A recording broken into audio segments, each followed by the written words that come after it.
Hi there! So here's the upgrade that I've been waiting for, the Sony A7 Mark IV. And let me tell you, it's a huge deal for me because I'm moving from a Canon 200D. Yes, that's where I'm currently recording from.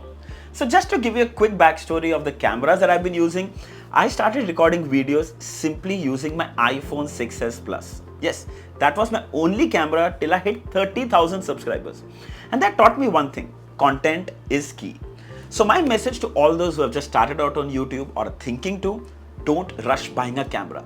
Just start with what you have and then upgrade your gear as you grow. Alright, so when I hit that 30,000, I got the Canon 200D. It cost about 50,000 rupees and I got two lenses with that. One kit lens and one 50mm prime lens. Now let me tell you that the Canon 200D is an absolutely amazing camera for its price.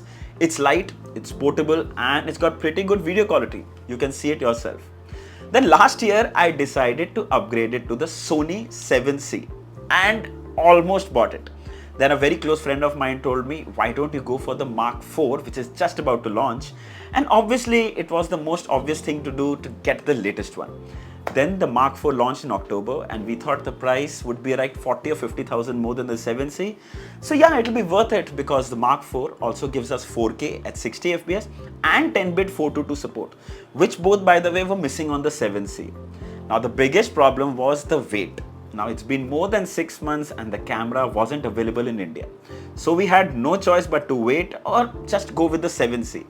Anyway, finally we got this yesterday, super excited and I can't wait to unbox it. But first I'll share what I got and how much is the price. So first we'll start with the camera, the A7 Mark IV. I got this for 2,22,000 and that's just the body. Now with that we get one carry bag and we get one battery charger. Now this camera comes with 3-year warranty in India. Then second we got this Tamron lens 28x75 f2.8 and this is for, this is a G2 version and I got this for 68,000. Then finally we got one extra battery, the FZ100 and this is for 5,200. So in total actually I paid around 2,95,000. Now that I think of it, it scares me, unbelievable, but I'm sure it'll all be worth it. Now I got this from Sony's official dealer in Mumbai, Kamal Imaging, and trust me, this is not sponsored. Just that I know that a lot of creators are looking for this camera, but it's just out of stock everywhere. So I'll leave the link, the address, the phone number, everything below in the description. You can reach out to them if you need it. Now let's quickly start with an unboxing. I need to tell you first one thing, that I am a complete amateur when it comes to these Sony cameras. I'm going to get my hands on them first time, going to learn. So I'll start with the auto mode, so don't judge me. We'll see how it goes, how it looks and everything else. So let's begin.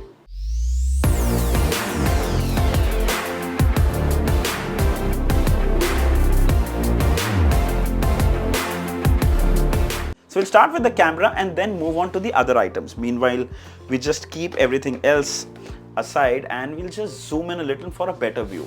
So right on the top, Sony branding, comes with 64GB memory card inside, 3 years warranty, then you get a bundled external charger. On the side you have some more details and here are some manufacturing details and the MRP of 2,42,490. Alright, so let's open it. Now I have a confession, I had actually opened the box of the camera as well as the lens at the store when I bought it, just to make sure everything inside is okay. So I just unboxed it to check once. So right here you have the power cable and right on the top here is the 64GB memory card. There you go. Okay, we keep this aside. Then right here are some paperwork. You have the warranty card. You have the information, quick start guide, camera details, lots of paperwork. Okay, let's start with this. So you have a USB-C to USB-A charging cable. This is actually to charge the battery inside the camera itself. Yes, you can actually charge the battery inside the camera, but in India we are getting the external charger also along with the camera. Then you have a strap with the Sony A7 Mark IV. Wow, we get the nice strap. Here's the battery.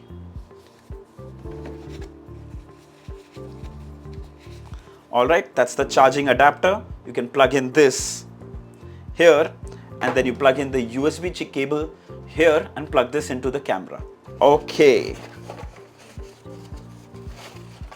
And finally, OMG. Oh, it's beautiful. It's just beautiful. The orange ring makes me go crazy. All right. Very, very nice. It's actually not that heavy. I thought it would be heavier, but I think that's also because it doesn't have the battery inside. So what we'll do is we'll open up everything else and then we'll come back to the camera. Meanwhile, we'll just move on. So we'll go to the lens.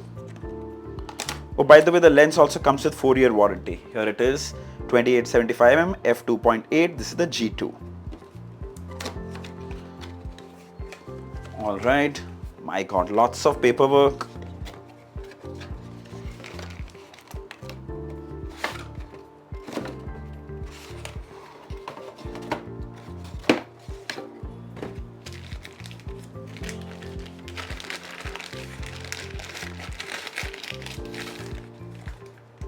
Oh my God. Designed in Japan. Here's the model number. It comes with the USB-C port. I don't know if you can see it. Yeah, this is to upgrade for updates, software updates. So here you can see from 28mm to 75mm. 28-75 f2.8 Di3 VXT G2. Very nice. And there you go. It's a beauty. Wow.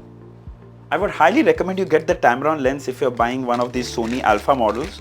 The kit lens is pretty good, but Tamron will probably take it to the next level. And if you have some more budget, then probably you can even go in for the Sigma. Okay. Coming to, I don't think we can expect too much here. It should be just the charger. So we have the wire. Okay, now that's the charging brick. Now what you need to do is take this, plug it here. There is also a charge indicator on the top. Plug in this cable and it'll start charging. And of course the extra battery, and I don't think there should be anything more. Wow, there's lots of paperwork. And here's the extra battery. Okay, so let's straight go to the camera. All right, let's have a closer look at the camera. My God, it looks beautiful.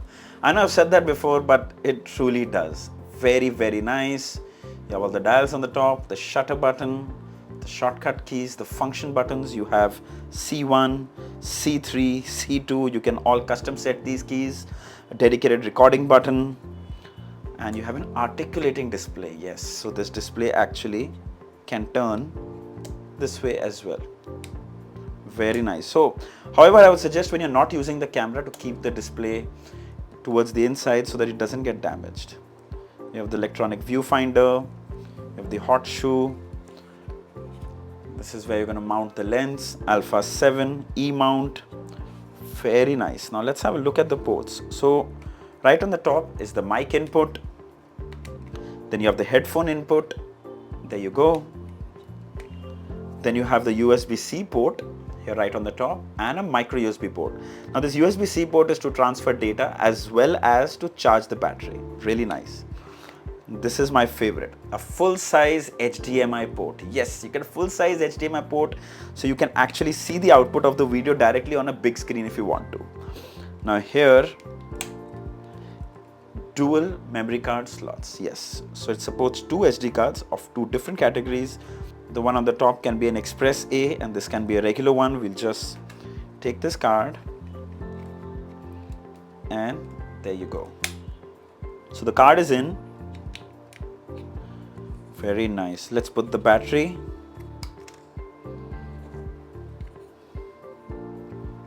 I hope I put it correctly. Okay. Wow. Gets locked in. And there you go. Now what you're going to do is attach the lens. So we're going to open this up. Open this. You can see the sensor inside. Do not ever touch it. Okay. So what we're going to do is match this white dot on the top with this white line here. Can you see this white line here? We match these two and it gets locked. If you want to release it, you press this button here. I'm not sure if you can see it, but there's a button here. You press this button to release. That's it. So as you saw, I've already unboxed everything and now I'm going to set this up, have a quick hands-on. Also, I won't shy away from saying that this is my first time using a Sony camera. So I'll record it in auto mode just to be safe. So time to switch. 1, 2. Hi there. So now we're recording on the Sony A7 IV with the Tamron lens. So tell me, is it better than the previous shot? Well, I hope so. Frankly, I'm not sure, and it might be even hard to notice so early because we haven't manually set anything on the Sony camera. It's all set on auto. Well, we have been manually setting the Canon 200D for such a long time and we know exactly how to set the ISO and the lighting.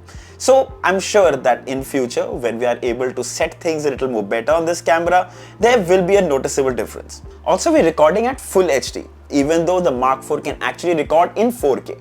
But we did that because we had to match the resolution of our primary Canon 200D. Now, the first thing that I could instantly notice is the super quick focus and excellent face tracking. Now I know it's not even fair to compare these two cameras, and I'm not. The idea is to share my initial impressions. Now there is so much to learn on the Mark IV that it's actually going to take some time. Meanwhile, how about you guys? Write down in the comments and let me know if you noticed any difference. Are there any improvements? How's the audio? How's the ISO? How's the lighting? Anything. Just any kind of feedback will be really helpful. But yeah, I can say I'm pretty happy and super excited to use this for my future videos. Now I don't intend to make a full review, but if you really want to see that, how about a review from a YouTuber's perspective? Should someone buy the Mark IV, the Sony A7 Mark IV for YouTube? I think that's a really good point to cover. Write down in the comments and let me know if you'd like to see such a video. So this was it guys. Write down if there are any questions and I'll be happy to answer them all. Catch you soon and hopefully in 4K videos from now on. Until next time, cheers.